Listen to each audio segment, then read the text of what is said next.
ball of foot and nothing. We're here with St. Catherine High School's coach. After the defeat to the coach, first time in the school's history they've ever made it to Issa Manning Cup final. How do you feel? Yeah, you call it a defeat, but we're privileged to be in the final two team, and we have to feel great. As you know, the fans are still just celebrating with us. They're hugging us, and they are proud of us. And yeah, it's not our day today, but we'll be back. Okay, great. From a building standpoint, one would say there's evidence of the team being built over the last 5-4 seasons. How do you guys look going forward for next year? Do you retain most of your quality players? What happens for next year? Yeah, we have a lot of quality players sitting out and waiting in Coles and Pepsi. So, as you know, we had a 12-year-old playing sweeper for us as a substitute. So, we have nothing to do. We are building and we have a good program at St. Catherine. And trust me, we'll be back.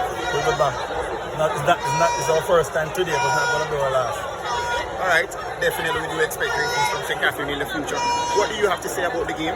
From your analysis as a coach, where do you think you went wrong? Where do you think the other opponent probably superseded you in the game? Errors.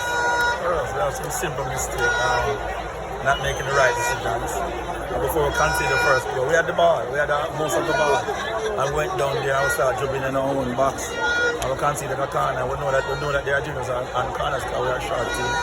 And from there start went down here. We tried to recover, but the recovery wasn't good enough. But we are still proud because in the day we didn't give up. We showed a lot of character. We believed to the last whistle. Okay, Coach, kudos. We do wish St. Catherine High School the best in upcoming Manning Cup season. Do take care of yourself. And thank you for this interview. Yeah, man, thank you. All right, Coach.